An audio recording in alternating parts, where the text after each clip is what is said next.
L'histoire débute alors que nous voyons un homme masqué faire face à une horde de monstres. Il les élimine en un instant, mais il déclare que ce n'est pas suffisant et qu'il en veut encore plus. Nous passons à un homme, dans une calèche, fuyant des gobelins, mais heureusement pour lui, un groupe de guerriers surgit et parvient à se débarrasser des gobelins. Après leur victoire, ils rentrent en ville, passant devant un Fate affamé qui monte la garde au château. Il les remarque, mais est déçu de ne jamais pouvoir être comme eux, car il a constamment faim à cause de sa compétence inutile, la gourmandise. La foule est stupéfaite alors qu'un groupe de chevaliers sacrés traverse la ville. C'est le trio des frères et sœurs Vlerick, mais nous voyons qu'ils sont des gens terribles, car l'un d'eux repousse un paysan qui se trouve sur leur chemin d'un coup de pied. Ils se dirigent vers le château, et à la porte, l'aîné Raphaël donne à Fate sa paix en la jetant par terre. Alors qu'il essaie de la ramasser, Atto lui marche sur la main, mais son estomac gargouille à ce moment-là, et Raphaël le traite de dégoûtant. Les frères et sœurs s'énervent à cause des gargouillements, pensant que cela donne l'impression qu'ils ne le paient pas assez. Ils commencent à le frapper, mais il est sauvé par une autre chevalière sacrée nommée Roxy, qui rappelle aux frères et sœurs leur devoir de chevaliers sacrés d'être bienveillants envers les citoyens qu'ils ont juré de protéger. Les frères et sœurs décident de partir, et Roxy aide Fate à se relever. Elle le console en lui disant que garder la porte est honorable et qu'ils sont tous deux égaux dans leur travail. Roxy prend la relève pour la garde de la porte et lui demande de la prévenir si quelque chose de similaire se reproduit. Mais Fate répond qu'il y est habitué et il décide de s'en aller. Nous apprenons que Fate veut protéger Roxy en gardant ses distances, et il ne veut pas l'impliquer, car il craint que Raphaël ne lui fasse du mal aussi. Fate est encouragé par le barman à se défendre, sinon il pourrait finir mort comme le dernier gars. Sur le chemin du retour, Fate maudit sa compétence de gourmandise d'avoir encore faim même après un repas. Il souhaite être né avec une compétence plus utile et désespère de ne rien pouvoir faire d'autre, car il ne peut pas changer la façon dont les choses sont. Fate remarque des voleurs qui sautent par-dessus le mur du château, alors il se précipite vers Roxy pour lui raconter la situation et elle le laisse prendre sa place pendant qu'elle part à la recherche des voleurs. Alors qu'il attend que Roxy finisse de tabasser les voleurs, l'un d'eux court vers lui. Son instinct lui dit de fuir, mais la pensée que Roxy lui fasse confiance avec sa position l'aide à rassembler le courage de rester. Il se prépare à combattre et remarque que le voleur est déjà blessé. Il rassemble son courage et saute vers l'homme, le transperçant à travers la poitrine, et il entend soudain une voix lui disant que sa compétence de gourmandise a été activée et que ses statistiques ont été augmentées. Fate est confus, et la voix lui dit en outre que les compétences d'identification et de télépathie lui ont été ajoutées. Au même moment, Roxy revient de son combat et s'inquiète pour lui, mais il remarque quelque chose d'étrange, car il a entendu des mots venir d'elle, mais sa bouche n'a pas bougé. Il la rassure et lui dit qu'elle peut s'attribuer le mérite de son élimination, car cela lui causerait des problèmes si Raphaël le découvrait. Alors en retour, Roxy lui offre un emploi pour travailler pour sa famille. Fate examine ses options et finit par accepter de travailler pour sa famille. Plus tard cette nuit-là, Fate remarque que toutes ses statistiques sont à 3 chiffres, et il réalise alors qu'il a dû utiliser la télépathie sur Roxy plus tôt. Il est toujours confus quant à ce qui se passe, mais il est maintenant confiant de pouvoir vaincre des monstres avec ses statistiques améliorées. Le lendemain, Fate part à la recherche d'une épée, mais quand le marchand découvre qu'il est pauvre, il lui dit qu'il ne peut se permettre que les épées de rebut dans le tonneau. Il examine les épées en utilisant sa nouvelle compétence d'identification et apprend que toutes les épées sont inutiles, sauf une. Quand Fate examine cette épée, il est choqué quand elle lui parle soudainement, se présentant comme la cupidité et disant à Fate de l'acheter. Ayant appris que la cupidité est bien informée sur la gourmandise, il finit par décider de l'acheter. Nous voyons les frères et sœurs Vlerick parler de Roxy qui essaie d'engager Fate sans les informer d'abord, mais Raphaël estime qu'il n'est pas nécessaire de compliquer les choses entre eux et la famille Hart, car ils font tous deux partie des 5 grandes familles qui soutiennent le royaume, tout en considérant Fate comme étant sans valeur. Raphaël se dirige vers le quartier militaire tandis que sa sœur se demande ce qu'il va étudier. Alors il lui révèle son plan pour apprendre à devenir immortel. Plus tard, nous voyons Fate marcher avec la cupidité à la main et elle le prévient de quelque chose qui approche rapidement. Un gobelin apparaît de nulle part, mais Fate parvient facilement à le tuer, ce qui active sa compétence de gourmandise, augmentant ses statistiques une fois de plus, et la compétence de renforcement de force lui est accordée. Des hordes de gobelins surgissent de nulle part, mais Fate reste calme alors qu'il les abat. Après chaque élimination, sa compétence de gourmandise est activée et il finit par en tuer des centaines. Quand tout est terminé, il vérifie ses statistiques et est surpris de voir à quel point elles ont augmenté. La cupidité souligne que Fate doit être rassasié, et Fate remarque que son estomac n'a pas gargouillé du tout ce jour-là, ce qui n'était jamais arrivé auparavant. La cupidité dit que normalement chaque personne n'a que la compétence avec laquelle elle est née, mais grâce à la gourmandise, Fate peut voler les statistiques et les compétences des autres. Mais ce n'est pas quelque chose que d'autres personnes peuvent savoir. Fate réalise qu'il doit toujours combattre seul, mais la cupidité le rassure, disant qu'il n'est pas seul puisqu'il est avec lui. Fate prend toutes les oreilles de gobelins pour être payé et se demande toutes les choses qu'il peut acheter en entrant dans la ville. Mais la cupidité lui rappelle que son entretien passe en premier. À ce moment-là, il tombe soudainement sur un homme et une jeune fille que nous voyons demander de l'aide. Fate utilise sa compétence d'identification pour évaluer le niveau de menace de l'homme, et découvre qu'il a la compétence de cacher les statistiques. Fate est méfiant, mais dit qu'ils ne peuvent pas simplement ignorer le cri d'aide d'une fille. Ils suivent l'homme et il dit à la fille qu'elle sera vendue comme esclave au chevalier sacré. La cupidité avertit Fate que l'homme est coriace, c'est donc sa dernière chance de s'enfuir. Mais Fate dit qu'il a enfin acquis le pouvoir qu'il a toujours voulu, et il l'utilisera pour protéger les faibles. Nous voyons une vieille nonne parler à un groupe d'orphelins, leur racontant l'histoire de la Sainte Laplace, la créatrice du monde.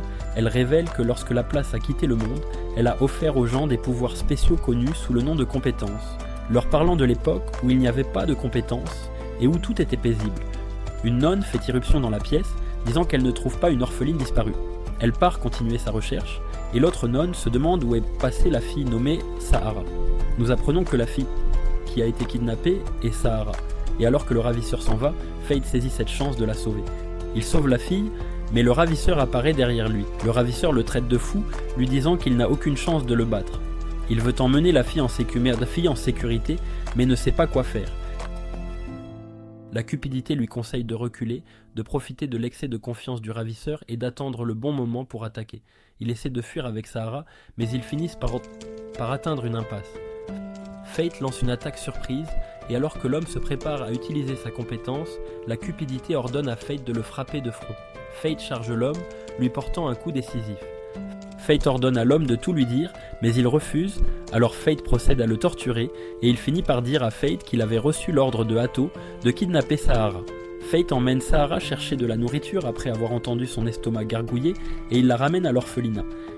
Il est surpris d'entendre la gratitude de Sahara, car c'est la première fois que quelqu'un le remercie. Il s'approche de Sahara et lui donne des conseils, les mêmes mots que son père lui avait dit par le passé, mais qu'il n'avait pas pu comprendre jusqu'à présent. Peu importe à quel point les choses deviennent difficiles, si tu peux en rire, un jour tu trouveras le bonheur. Sur le chemin du retour, la cupidité félicite Fate d'avoir appris sa première compétence technique, la technique de l'épée à une main. Une technique secrète qui lui permet d'attaquer 2 fois en un seul coup. Fate pense qu'il a eu de la chance contre le ravisseur, et il est déterminé à devenir plus fort afin de pouvoir gagner sans compter sur la chance. Le lendemain, Fate arrive au domaine de la famille Hart, où Roxy l'accueille à la porte, et il est surpris par son apparence. Elle l'emmène sur la tombe de son père, récemment décédé, révélant qu'il a été tué il y a 5 jours en Galia. La Galia est un continent dominé par les monstres, et c'est le devoir des chevaliers sacrés de les maintenir sous contrôle. Roxy explique que ce devoir est revenu à la famille Hart cette année, mais malheureusement, un dragon divin est sorti d'une solitude millénaire, anéantissant le groupe dirigé par son père. Elle lui dit qu'elle est actuellement la chef de la maison et qu'elle a hâte de travailler avec lui. Alors qu'ils sont sur le point de se serrer la main, Fate se souvient que sa télépathie sera activée. Alors il pointe du doigt une personne au hasard. Nous rencontrons la femme de chambre en chef, Haru, qui rappelle à Fate de se comporter comme un serviteur de la famille Hart. Une semaine passe, alors que Fate continue de travailler dans les conditions les plus difficiles. Il parle avec les autres serviteurs quand son estomac commence à gargouiller, choquant les autres serviteurs parce qu'ils venaient de déjeuner. Il est appelé à rencontrer Roxy, mais son estomac continue de gargouiller et même Fate est confus par ce qui se passe. Roxy essaie d'avoir une conversation avec lui, mais il ne cesse de penser à la raison pour laquelle il a si faim. Roxy le sort de sa torpeur et les deux se rapprochent, en parlant de leur père décédé, car ils ont tous deux été tués par des monstres. Elle le considère comme un membre de la famille, ce qui le rend embarrassé, mais il perd soudainement connaissance. Il se réveille dans sa chambre où il voit une note de Roxy lui disant de prendre son jour de congé. Fate interroge la cupidité sur sa faim et la cupidité révèle que c'est dû à la gourmandise.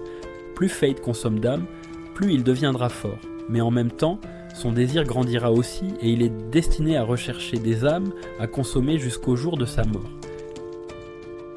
La cupidité dit à Fate que lorsque sa faim sera à sa limite, cela se verra dans ses yeux et il réalise que ses yeux sont rouges. Fate sort et passe devant un groupe de personnes, pensant qu'elles sentent délicieusement bon, tandis que la cupidité explique que son boost de faim s'est activé parce que sa faim est à son maximum. La cupidité explique que c'est un pouvoir temporaire qui l'aide à chasser des proies et que les proies peuvent être traquées à l'odeur, disant que les proies plus faibles seront paralysées par la peur. Nous les voyons sortir du royaume et trouver plusieurs gobelins terrifiés. Fate les massacre tous et se dirige vers la forêt des hobgoblins.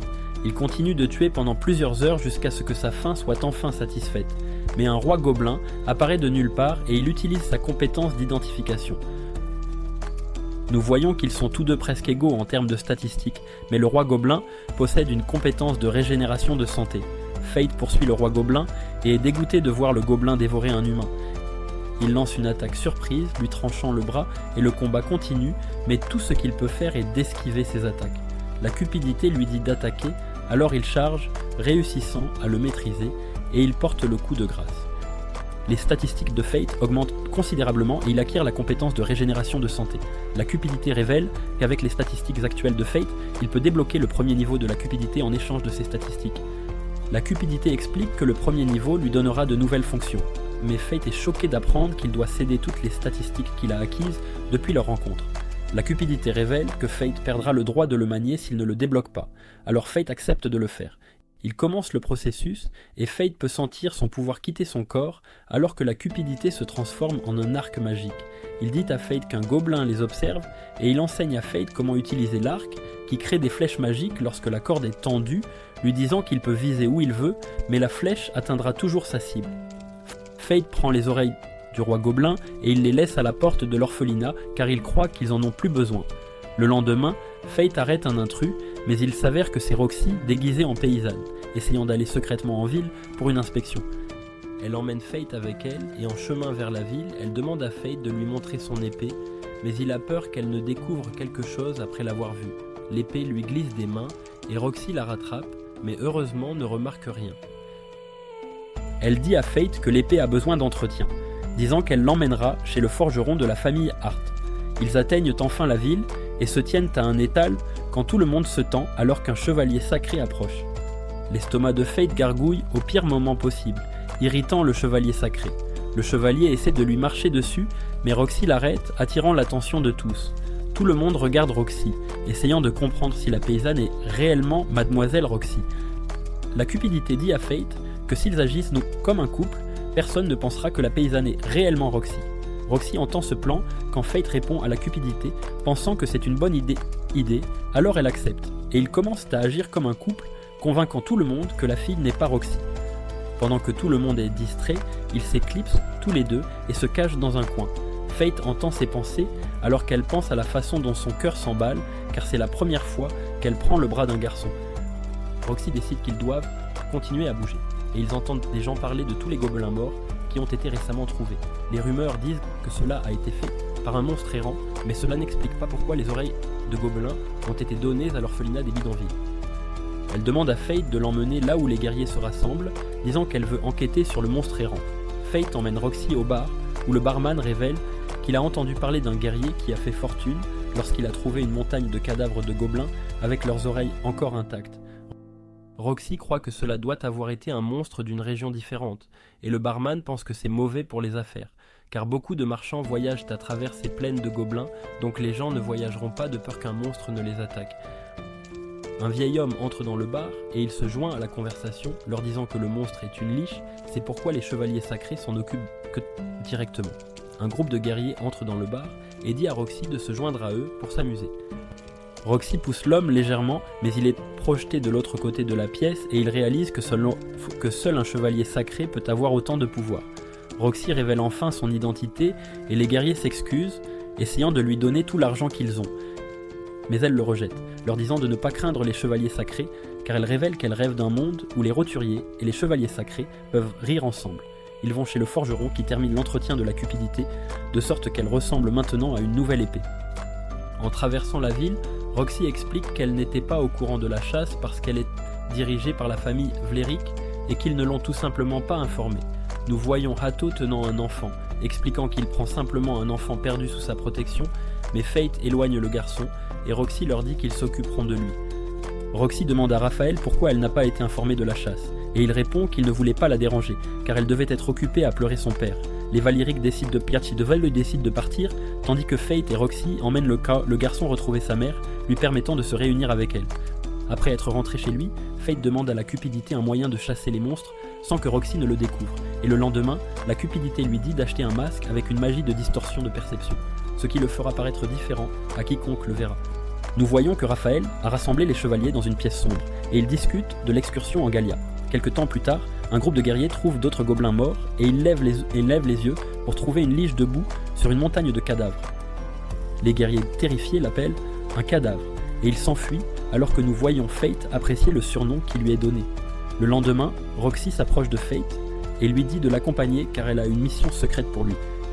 Ils montent tous deux dans une calèche et traversent le vignoble de la famille Hart pour arriver à leur destination où la mère de Roxy, Aïcha, se tient à la porte. Roxy présente Fate comme un serviteur qu'elle a récemment engagé, et Aïcha demande à Fate s'il aime Roxy, ce qui les rend embarrassés.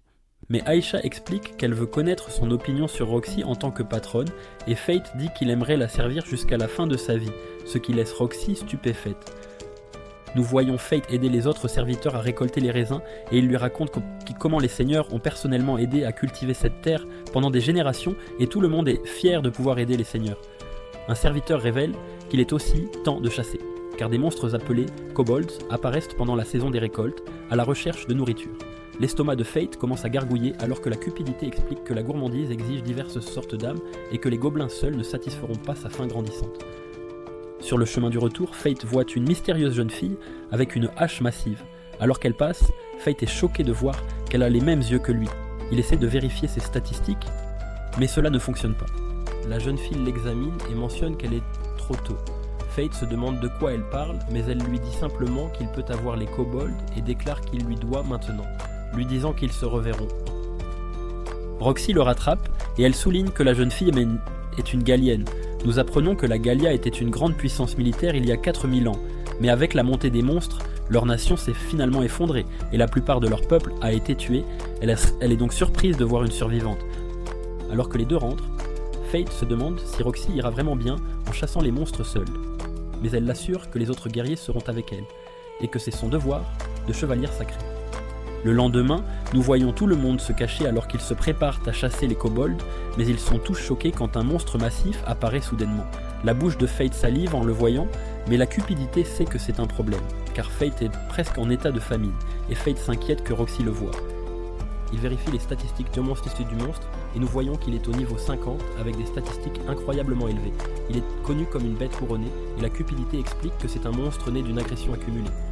Ils retournent au village, et tout le monde panique parce qu'ils ne pensent pas avoir une chance, mais Roxy parvient à les calmer en leur assurant qu'elle le tuera, et elle dit aux guerriers qu'ils reviendront le lendemain.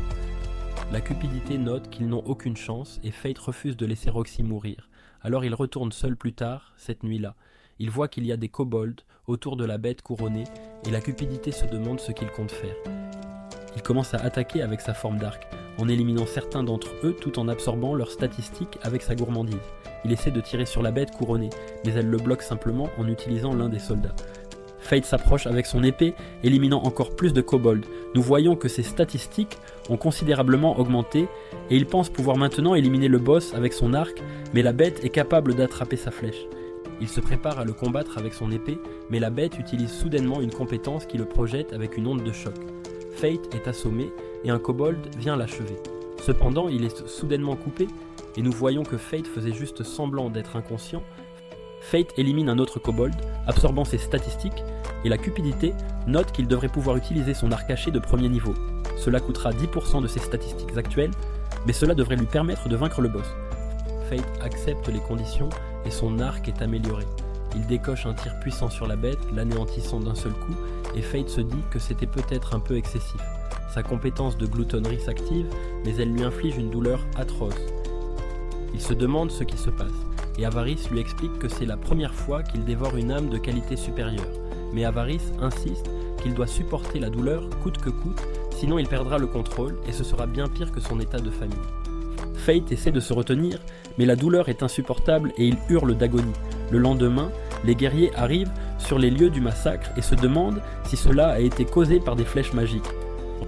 Roxy est également présente et elle se demande qui pourrait être assez fort pour causer autant de dégâts. Quelques instants plus tard, nous voyons que Fate va bien, tandis que Roxy raconte à Aisha ce qu'elle a vu.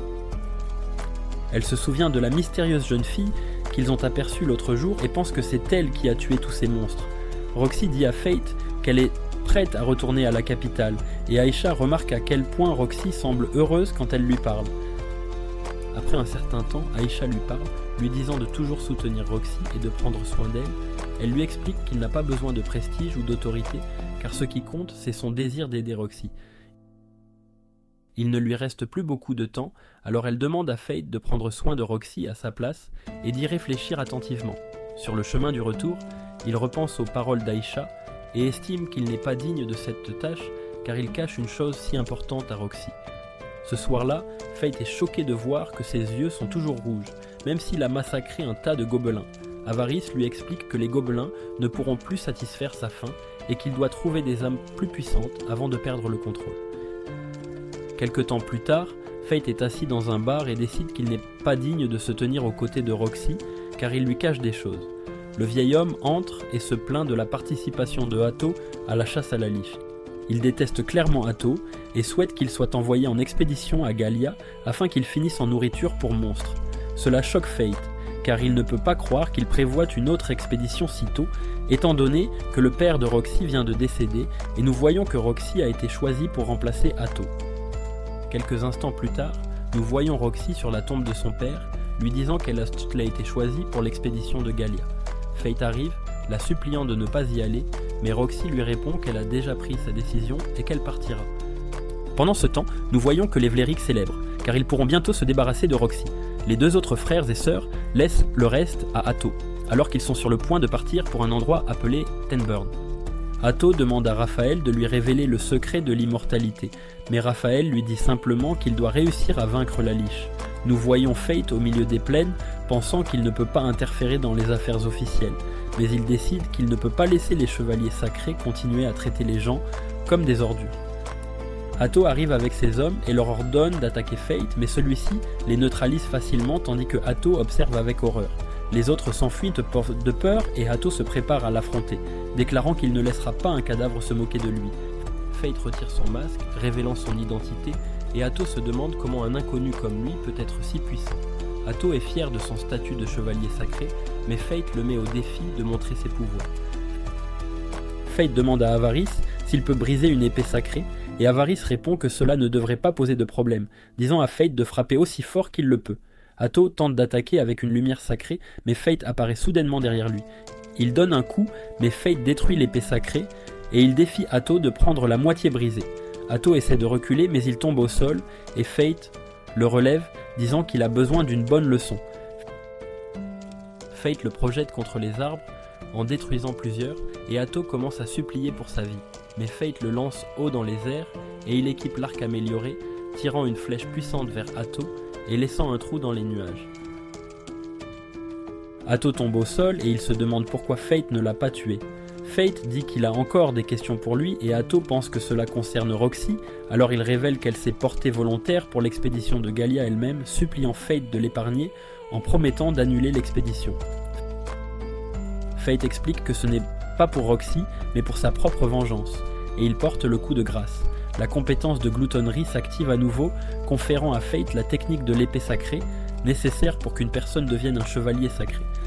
Avarice dit à Fate qu'il peut désormais être considéré comme un chevalier sacré, mais il sait que personne dans la capitale n'accepterait cela, affirmant qu'il ne veut pas en être un de toute façon.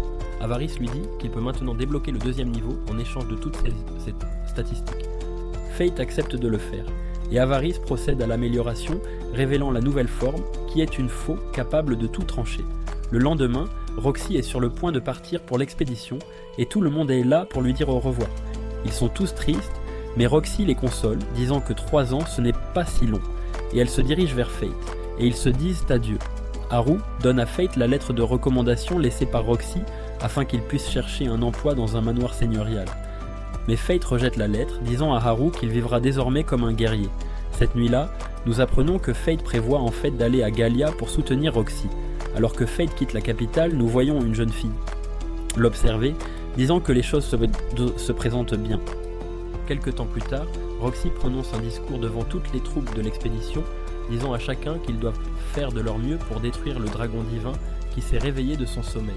Roxy est heureuse de voir qu'une fille nommée Mia et un homme nommé Mugen la rejoindront. Mia qualifie Mugen d'excentrique pour vouloir tester sa force contre un dragon divin, mais Mugen explique qu'il s'est porté volontaire à cause du père de Roxy et qu'il veut le venger. Roxy lui demande si sa famille était contre son départ pour Galia, mais il répond que sa fille s'en moque et veut seulement qu'il rapporte des reliques de Galion. Nous voyons que Ren, la fille de Mugen, travaille comme chercheuse dans un laboratoire rempli des gobelins que Fate a tués. Elle découvre que certaines des blessures provenaient des flèches magiques de l'épée noire, l'une des armes du péché mortel. Nous apprenons que les armes du péché mortel sont faites d'un matériau spécial qui peut manipuler le pouvoir magique à un niveau élevé, et Ren pense qu'elles peuvent étendre le spectre des possibilités pour les compétences, disant qu'elle veut voir l'une de ces armes. Fate arrive à la ville marchande de Tetra, et il révèle qu'il y est déjà venu. Il découvre que la diligence pour Galia ne partira pas avant le lendemain, alors Fate décide de recueillir des informations pour l'instant. Au bar, il voit un homme demander de l'aide à un groupe de guerriers, mais ceux-ci lui disent que l'argent qu'il offre n'est pas suffisant et commencent à l'intimider.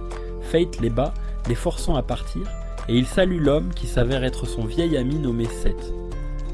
Dans un flashback, nous apprenons que lorsque Fate était plus jeune, il était intimidé parce que son estomac gargouillait toujours, et il avait une bonne relation avec son père avant que celui-ci ne soit finalement tué par les monstres.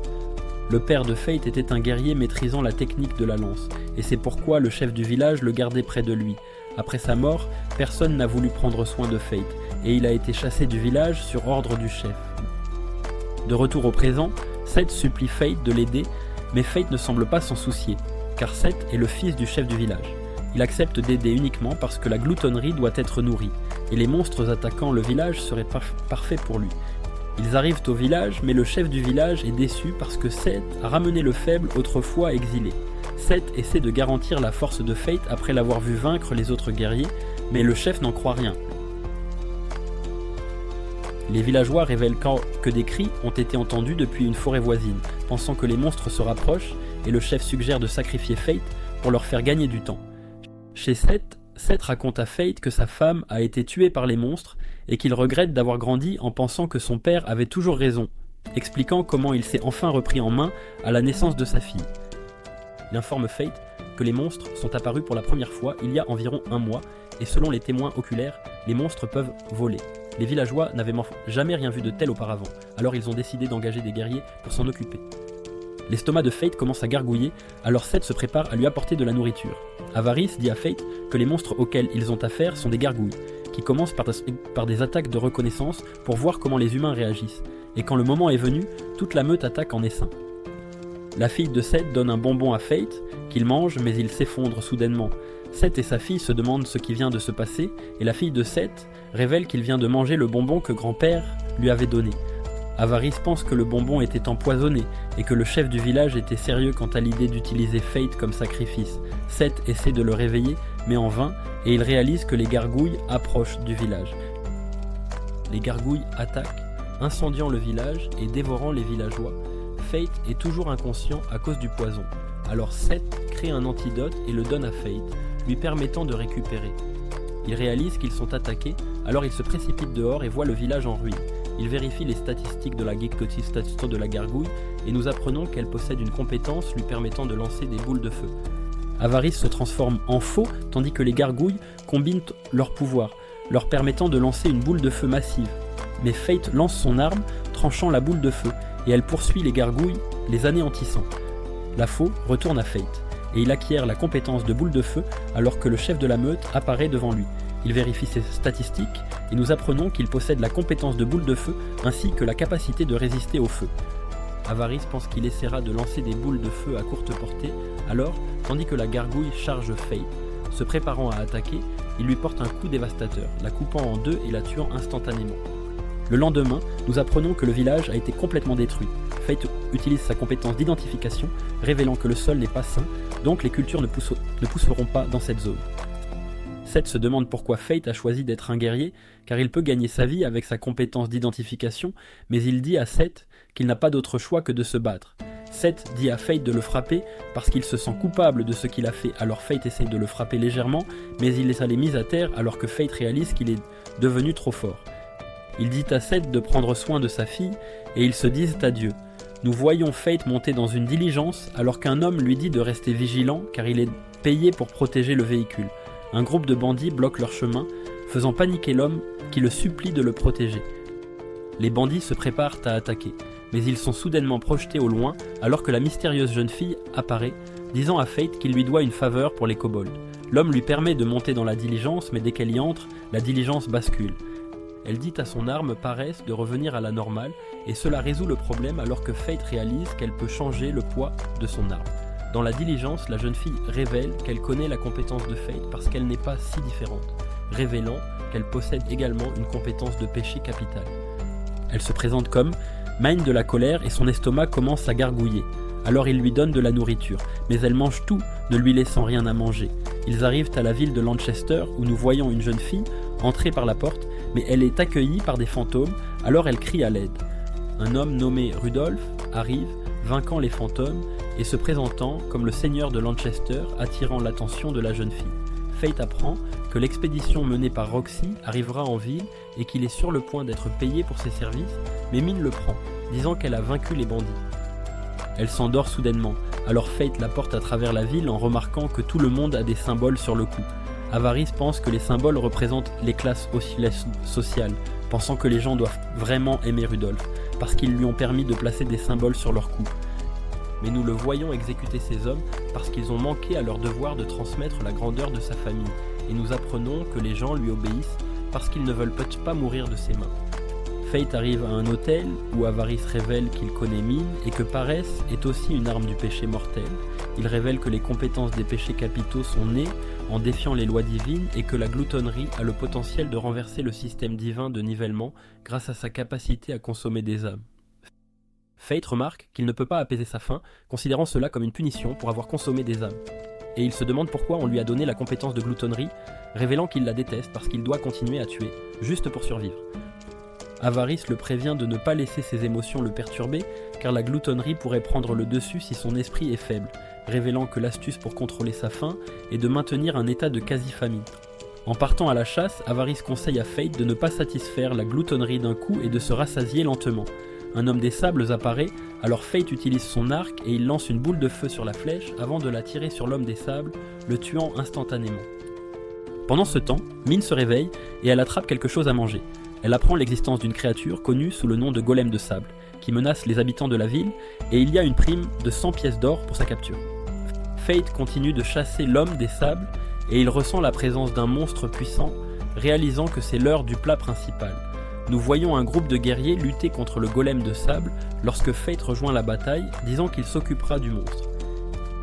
Il vérifie les statistiques du monstre, et nous apprenons qu'il a la capacité de créer des tempêtes de sable. Il lance une flèche de feu et il charge, mais le monstre parvient à le repousser. Il utilise sa compétence, créant une tempête de sable, mais Fate transforme son arme en faux, l'utilisant pour lancer une attaque qui submerge la tempête de sable, détruisant le corps du monstre. Le noyau du monstre tente de s'échapper, se cachant dans le sable, mais Fate utilise son arc, lançant une flèche puissante qui poursuit le noyau, le détruisant dans une énorme explosion.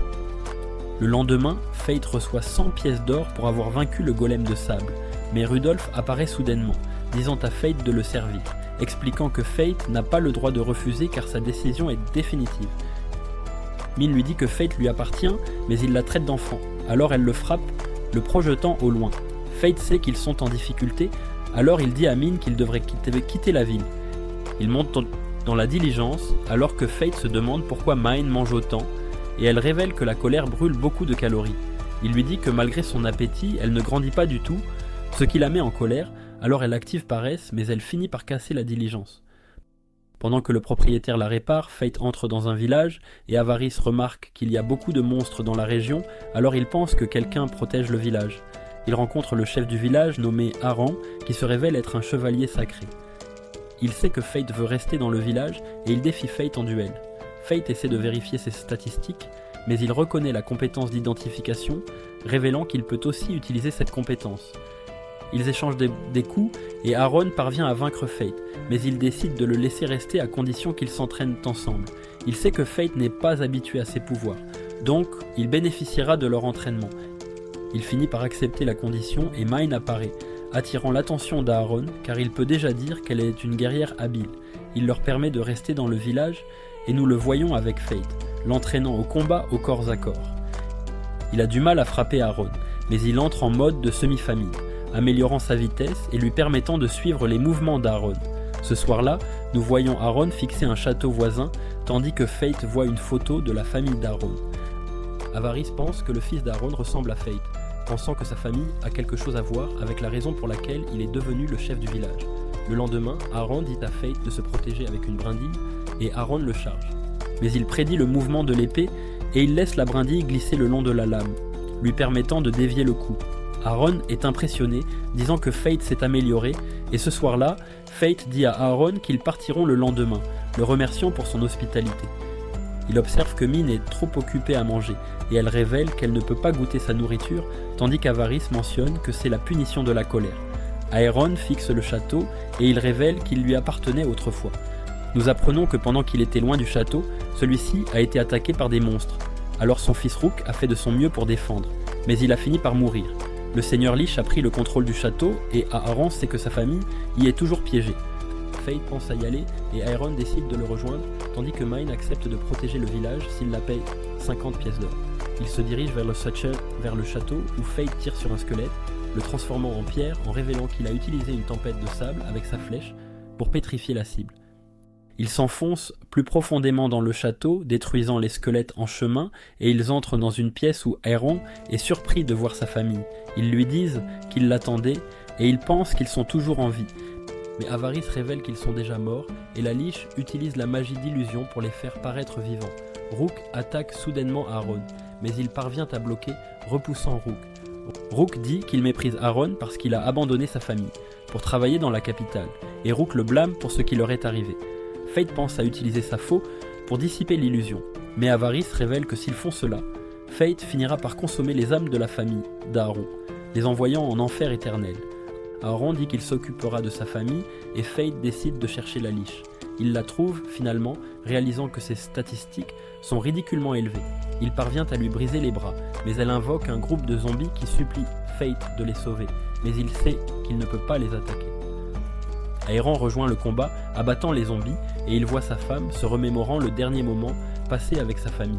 Nous apprenons qu'il ne voulait pas qu'il parte, mais il avait promis de revenir après sa mission. Il se reproche ce qui leur est arrivé, car il ne serait pas mort s'il était revenu plus tôt. Mais il est déterminé à apaiser leurs âmes, et il utilise la compétence de la Grande Croix, libérant un éclair de lumière sacrée, mais ce n'est pas assez puissant pour vaincre la Liche. Fate voit l'épée de Rook, et il décide de l'utiliser, combinant ses pouvoirs avec Aaron.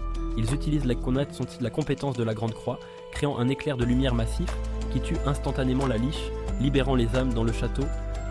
La famille d'Aaron apparaît devant lui, et ils lui disent de ne pas se blâmer pour ce qui est arrivé, lui disant qu'il a pu les sauver à la fin. Ils demandent pardon, disant qu'ils sont plus importants que ses devoirs, mais ils lui disent qu'il devrait continuer à servir le peuple. Il promet de les rendre fiers et donne un souvenir à Rook avant qu'il ne repose en paix. Les âmes du château disparaissent, mais le cœur de la Liche tente de gâcher l'instant, alors le destin le détruit, lui permettant de la dévorer. Plus tard ce soir-là, nous apprenons qu'Eren a dépassé sa limite de niveau, pensant que c'était dû à son combat contre le destin. Avaris révèle qu'Eren a pu le faire parce qu'il a ouvert son cœur au destin, qui possède une compétence de péché capital. Ils retournent au village, où Aaron paye Mind pour ses services. Elle mentionne qu'elle a besoin d'argent pour reconstruire son village, affirmant que l'argent ne ment pas, et que Destin comprendra ce qu'elle veut dire quand il sera plus âgé. Aaron révèle l'avoir vue il y a 50 ans, et qu'elle était déjà une guerrière absolument parfaite, mais son apparence n'a pas changé du tout.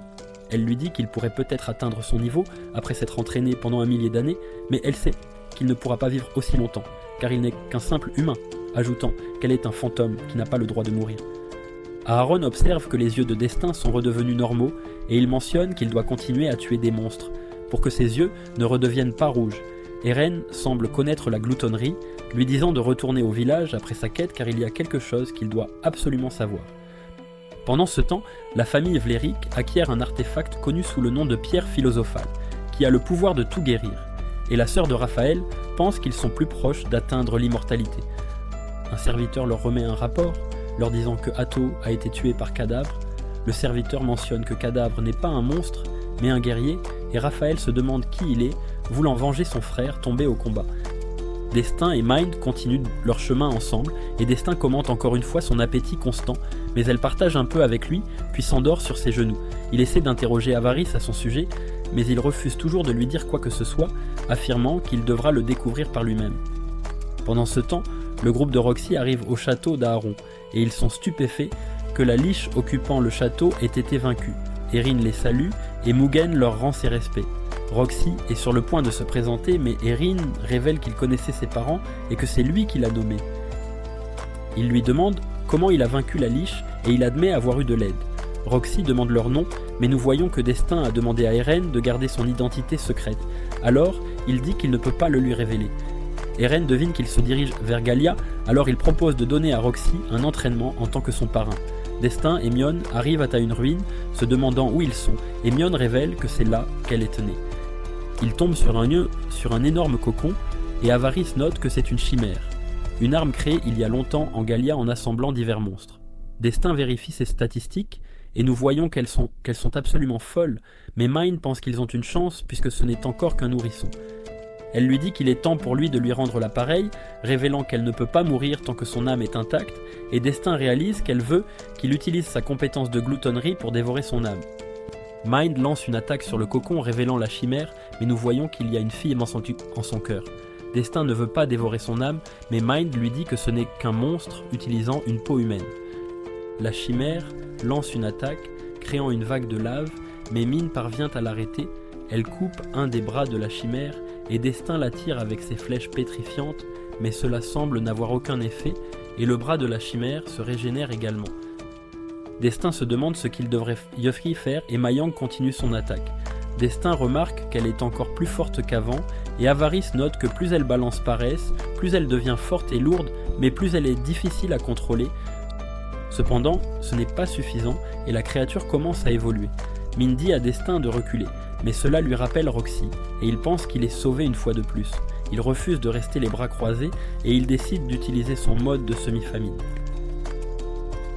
L'avertit que c'est dangereux, mais il continue d'utiliser ce pouvoir. Il sacrifie 10% de ses statistiques pour tirer un coup de pétrification amélioré, et Mine active paresse, abattant la chimère, mais elle utilise soudainement une compétence de barrière pour se protéger, et Destin passe à sa faux pour la traverser. La barrière le repousse, mais Avaris lui dit de viser le flux de mana.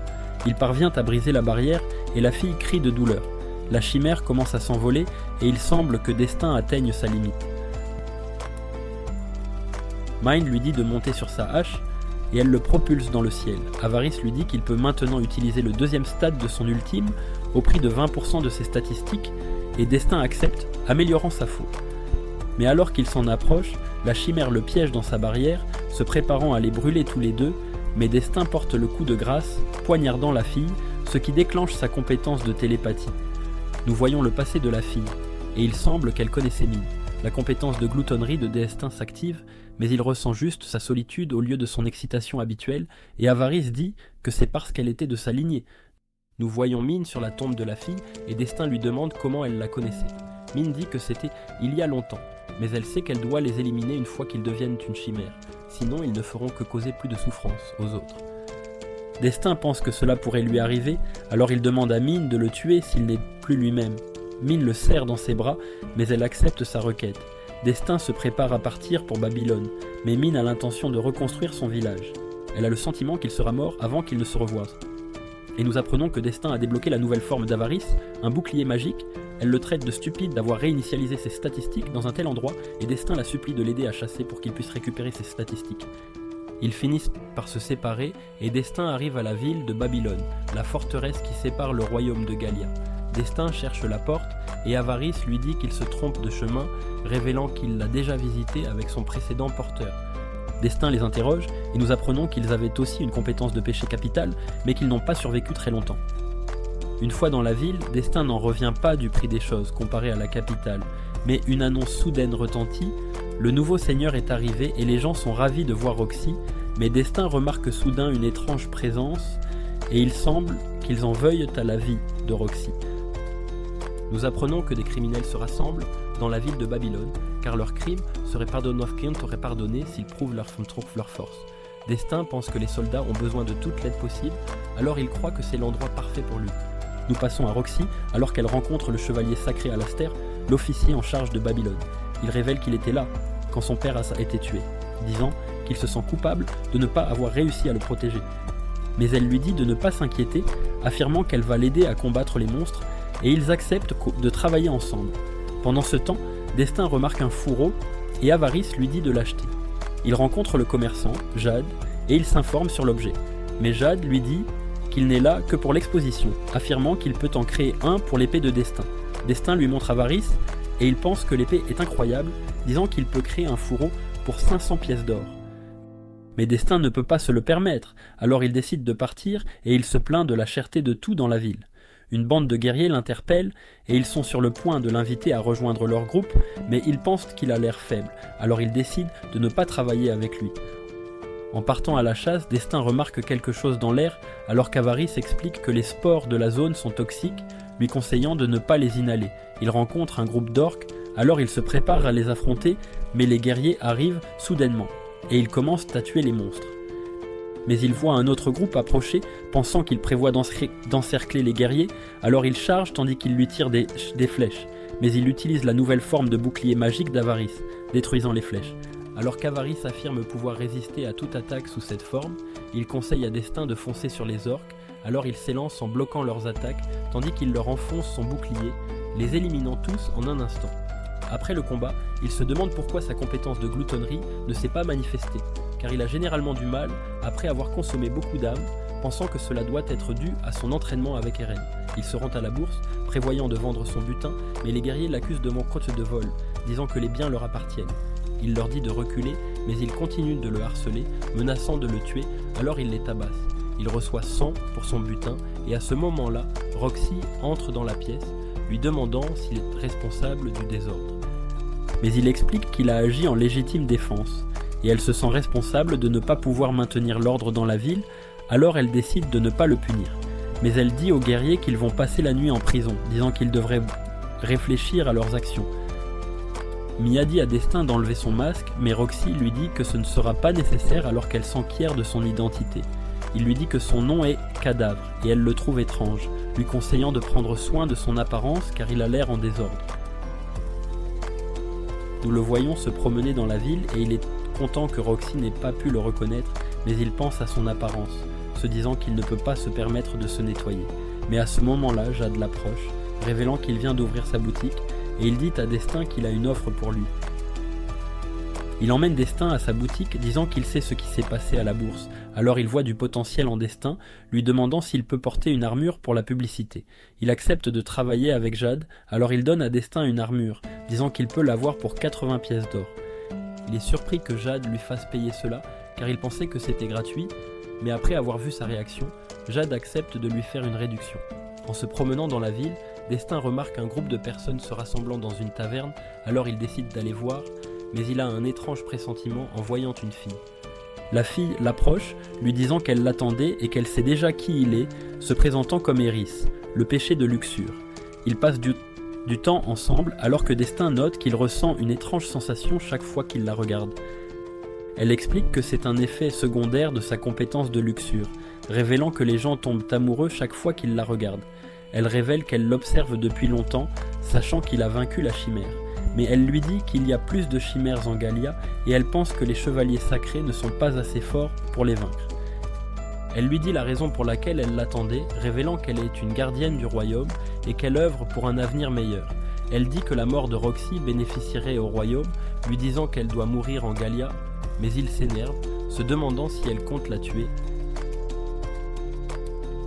Eris explique le phénomène d'agression, disant que la haine d'un monstre persiste après sa mort, et qu'elle s'accumule au fil des ans jusqu'à la naissance d'une bête couronnée. Elle lui dit que cela peut aussi arriver aux humains, expliquant que les gens détestent les chevaliers sacrés et que Roxy est la seule qu'ils aiment. Ainsi, sa mort accumulerait plus d'agressions, et cela donnerait naissance à un humain puissant qui servira le royaume à l'avenir. Mais Destin ne veut pas qu'elle meure, alors il devient furieux et il décide de partir. Cependant, Eris note que le plan est déjà en marche, et que rien ne peut l'arrêter. Nous voyons Roxy combattre les orques et il semble gagner, mais nous voyons Alastair fixer Roxy et il semble qu'il prépare quelque chose. Alastair rapporte qu'ils ont perdu le contact avec l'escouade de collecte de matériaux au Grand Canyon, en Gallia. Roxy s'inquiète pour eux, alors elle ordonne immédiatement une mission de sauvetage. Pendant ce temps, Jade parle à Destin de la pierre crépusculaire, matériau nécessaire pour son fourreau, mais note qu'il n'en a plus. Avarice suggère de trouver la pierre crépusculaire eux-mêmes, et nous apprenons qu'elle ne peut être trouvée qu'en Gallia. Jade leur marque une carte et ils se préparent à partir. En chemin, ils rencontrent d'autres orques, mais Destin les traverse facilement avec son bouclier. Nous voyons le groupe de Roxy se diriger vers le Grand Canyon, mais ils semblent avoir du mal à naviguer car les boussoles ne fonctionnent pas en Dahlia. Cependant, Roxy note qu'ils peuvent approximer leur position par la concentration d'orques, car il y a une colonie d'orques près du canyon. Donc plus il y a d'orques, plus ils devraient être proches.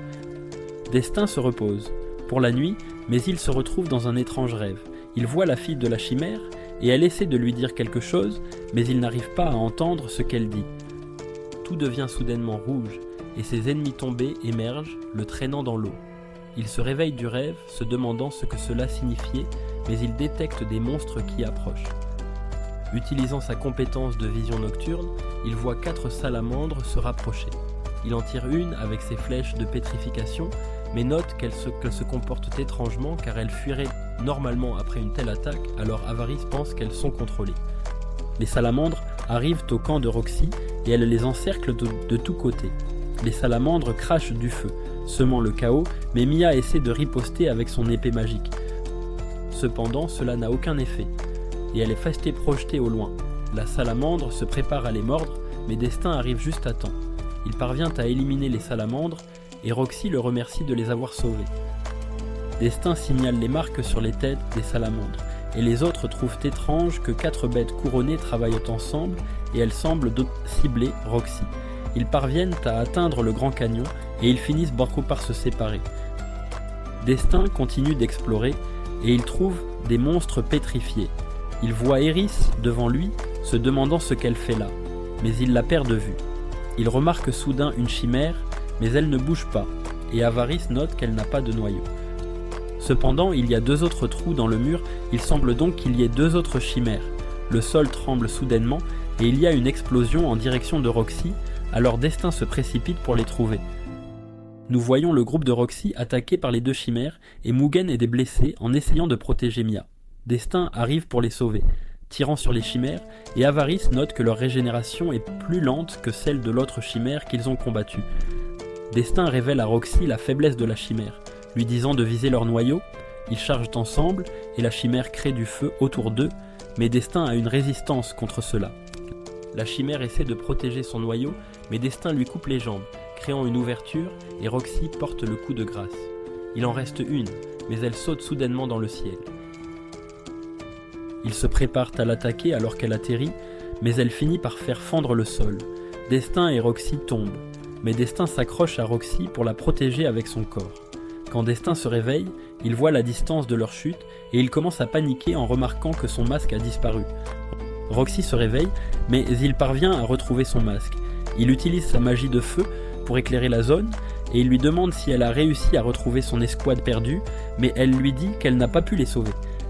Elle lui demande comment il en sait tant sur les chimères, et il lui dit qu'un galion lui en a parlé. Roxy en déduit que c'était Mine, et mentionne les rumeurs selon lesquelles elle voyageait avec un homme portant un masque de crâne. Destin admet que c'était lui, et Roxy est ravie d'avoir deviné juste. Destin est gêné par son regard, mais elle mentionne à quel point il lui rappelle quelqu'un qu'elle connaît. Elle pense à lui, espérant qu'il est heureux, et Destin appelle la personne à laquelle elle pense Lucky. Cependant, sa gloutonnerie commence à se manifester, alors qu'un de ses yeux devient rouge.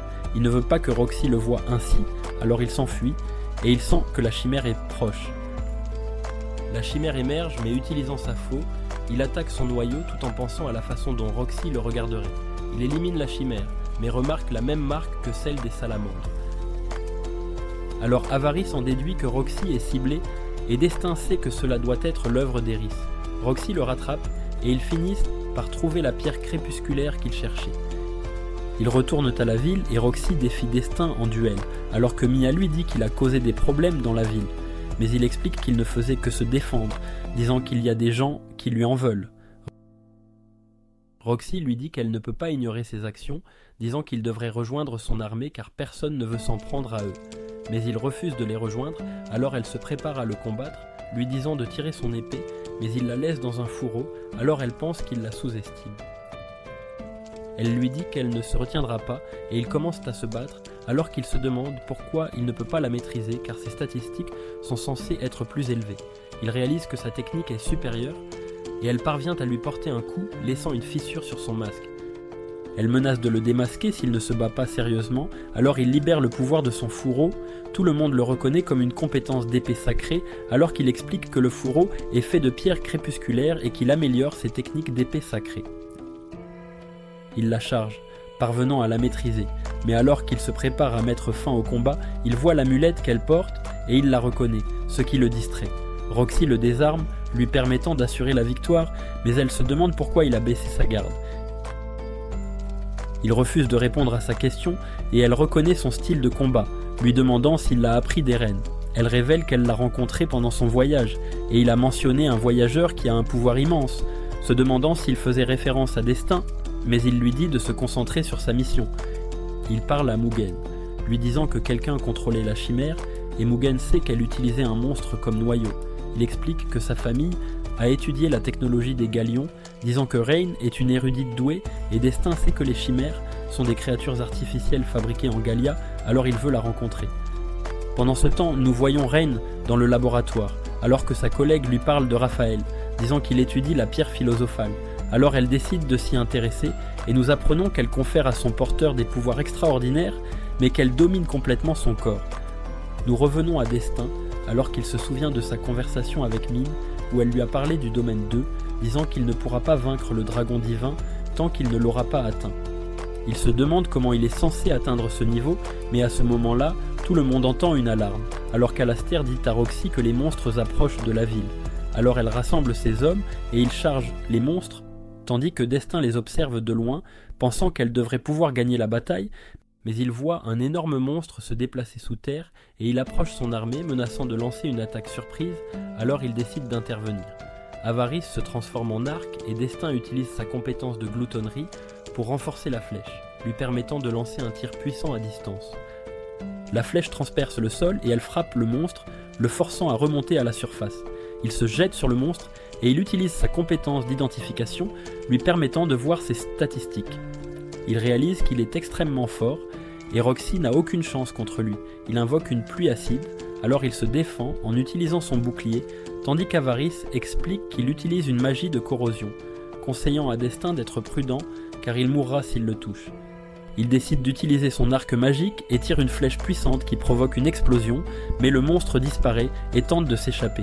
Il réalise qu'il a survécu en divisant son corps et qu'il se dirige vers Roxy, alors il le poursuit, mais il utilise de plus petites copies pour l'attaquer. Il utilise sa compétence de la Grande Croix, les détruisant en un instant, car il réalise que ce n'est pas un monstre normal, il pense donc qu'il est contrôlé. Il saute dans le sol cherchant le noyau du monstre, tandis qu'il se charge, se préparant à lancer sa flèche la plus puissante. Le monstre apparaît et il est sur le point de l'achever, mais avant que son attaque ne puisse atteindre sa cible, il voit des balles frapper le monstre. La flèche provoque une explosion et une voix lui dit qu'il a consommé l'âme du monstre. Mais il est toujours en vie, alors il est confus, se demandant comment il peut survivre sans son âme. Il voit un homme masqué l'observer, alors Fate se jette sur lui, tandis que Greed voit l'arme qu'il utilise, la reconnaissant comme le péché capital, l'envie. Le monstre encercle Fate tandis que Greed explique qu'il a été touché par une balle magique, ce qui a activé son pouvoir caché, lui permettant de créer des copies de son âme. Il l'attaque, essayant de faire fondre son corps, mais Fate consomme le monstre à la place, révélant qu'il a trouvé un moyen de contrer sa magie de corrosion. Il tire sur l'homme, mais une barrière le protège tandis que Greed explique que les statistiques de Fate ont atteint leurs limites, disant qu'il devra atteindre le domaine de E pour aller plus loin. Mais il n'est toujours pas de taille face à l'homme, car celui-ci est déjà à ce niveau. Fate charge, et l'homme bloque son attaque, le repoussant.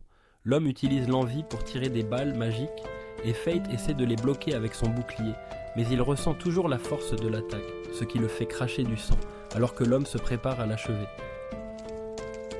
Il réalise qu'il doit devenir plus fort, et il négocie avec sa compétence de gloutonnerie, disant qu'il est prêt à faire tout ce qu'il faut pour dépasser sa limite, alors il supplie Gloutonnerie de lui donner le pouvoir dont il a besoin. Il atteint le domaine de E et il attaque l'homme, le forçant à battre en retraite alors qu'il invoque des monstres pour attaquer Fate.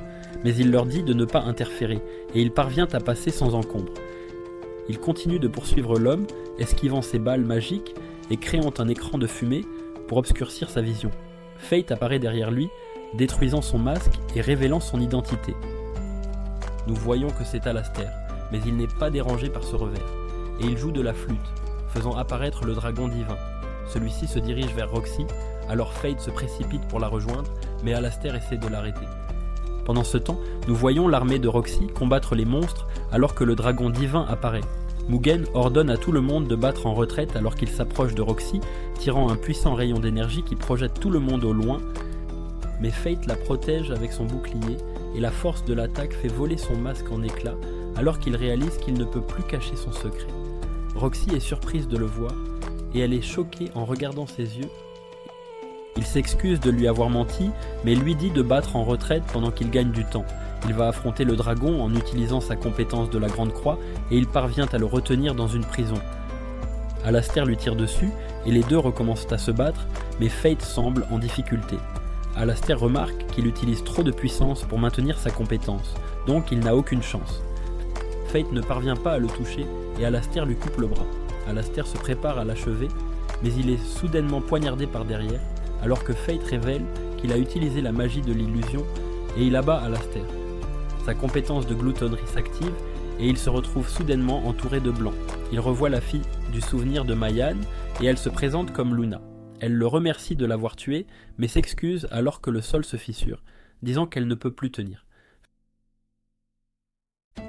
Fate réalise qu'elle était celle qui empêchait sa gloutonnerie de devenir folle, et elle le prévient que s'il dévore le dragon divin, il se perdra. Le sol s'effondre, mais Fate est rattrapé par Greed. Fate est choqué de le voir, mais Greed lui dit qu'ils doivent partir. Il remercie Luna pour son avertissement, mais se résout à vaincre le dragon. Il retourne dehors, mais le dragon se libère de sa compétence. Greed se demande ce qu'il fera avec un seul bras, mais Fate le jette soudainement. Fate charge, frappe le dragon et il le découpe. Alors que le dragon tombe, il lui tire un souffle d'énergie, mais Fate augmente ses stats avec sa compétence de surcharge, traversant le souffle et fendant le dragon en deux. Le dragon tombe à travers le sol et la gloutonnerie de Fate dévore l'âme. Il ressent une douleur intense et il est sur le point de devenir fou, mais il sacrifie toutes ses statistiques pour débloquer la forme finale de Greed afin de s'empêcher de causer des dégâts. Min apparaît, notant qu'il a laissé sa compétence le consumer, et Fate lui demande de l'achever. Elle se prépare à tenir leur promesse, mais Roxy le sauve soudainement. Il lui dit de ne pas le regarder, mais elle pleure pour lui, disant qu'elle se fiche du genre de pouvoir qu'il a, et qu'elle l'aime pour ce qu'il est, lui disant de ne pas mourir. Étrangement, il sent sa gloutonnerie se calmer, et Roxy lui dit de revenir avec elle. Il est soulagé qu'elle l'accepte après avoir appris la vérité, et il s'effondre sur ses genoux. Quand Fate se réveille, il se retrouve de retour en ville. Il reçoit la visite d'Eris et Mine qui lui disent qu'il a dormi pendant une semaine entière. Eris lui tend Greed et Fate remarque à quel point il est sale. Eris mentionne que Mine a oublié de ramener Greed, mais elle note qu'elle était occupée à gérer l'envie, révélant qu'elle a le pouvoir de contrôler les esprits et qu'Alastair était manipulé. Fate se demande ce qu'elle a fait de l'envie puisqu'elle est indestructible, et Mine révèle qu'elle l'a simplement jetée.